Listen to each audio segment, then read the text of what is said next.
Hello po, good day po sa inyong lahat at sana'y nasa mabuti kayong kalagayan at patnubayan po ng ating poong may kapal ang bawat isa sa atin. Miss Charm Philippines 2024. Nakatakda siyang magrepresenta sa bansa sa Miss Charm 2024 pageant na gaganapin sa Vietnam. Isang tagapagtaguyod ng kabataan, si Gravides ay lumahok sa Miss Universe Philippines 2023 pageant na kumakatawan sa Baguio.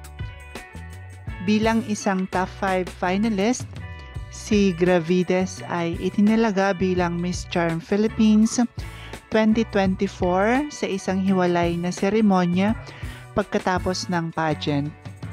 Ang kanyang pagiging tagapagtaguyod ng kabataan ay nagpapakita ng kanyang dedikasyon at pagtataguyod ng mga issue na mahalaga sa kabataan ng bansa. Bukod dito, ang kanyang pagiging reyna ay magbibigay daan sa kanya upang magsilbing boses at inspirasyon sa mga kabataan at sa buong komunidad. Huwag nating kalimutang iboto si Krishna para ma-secure ang spot ng ating pambato. Maraming salamat sa inyong walang sawang suporta.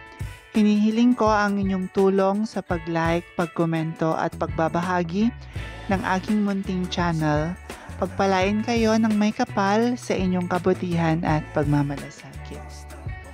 Bye-bye!